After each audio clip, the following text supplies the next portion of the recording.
Hey, this is PH and welcome to Good Bible Knowledge with PhD. In this set of videos, I want to provide a helpful and enjoyable way to understand common questions about the Bible. I hope you'll find these videos helpful for your own spiritual journey in Jesus. Let's get started. Who are Jacob and Esau? Jacob and Esau were brothers, twins born to Isaac and Rebekah. Even in the womb, Rebekah felt the coming conflict, and the Lord revealed that Jacob, the younger brother, would be the one to inherit God's blessings.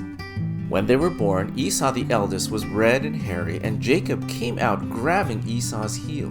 Jacob would be a heel grabber, deceitfully taking everything from Esau. Isaac loved Esau, who was a skilled hunter, while Rebekah loved Jacob, who quietly stayed at home. Esau did not value the blessings of God as he traded his birthright for a bowl of stew. Jacob valued the blessings of God, but for all the wrong reasons.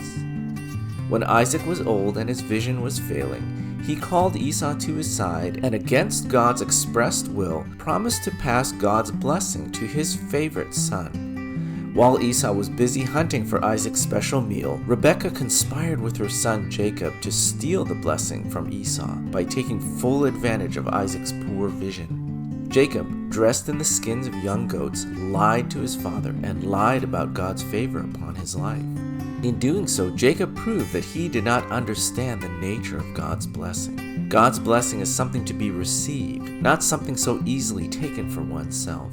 Though Isaac verbally pronounced God's blessing upon Jacob, it would be some time before Jacob would actually experience God's blessing on his life. As soon as Jacob left, Esau returned home with his father's favorite meal.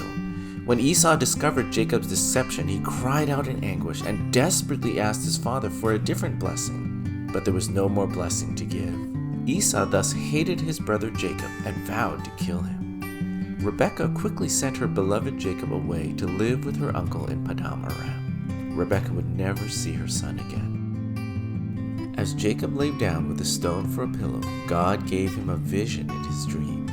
In this dream, God in his grace promised Jacob that he would indeed inherit all the promises of the Abrahamic covenant.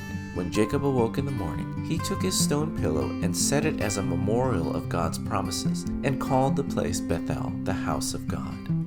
After Abraham and Isaac, Jacob was the third person to receive God's blessing and calling of the Abrahamic covenant. God would make him a great nation, even though he's estranged from his own family.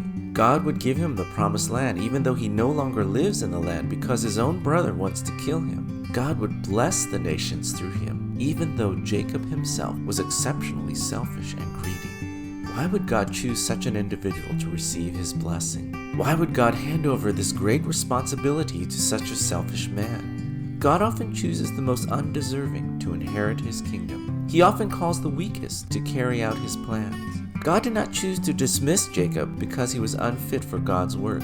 Rather, he chose to humble Jacob, transform him, so that he would become a proper instrument of God's blessing. The Bible is not a book about great men and women who accomplish great deeds of glory. It is a story of a gracious God who chooses the weakest and the least deserving to do remarkable things that they clearly could never do on their own. It is in this that the Bible continues to point to Jesus, the glorious Son of God, who humbled himself and gave his life to accomplish God's greatest work, the redemption of man.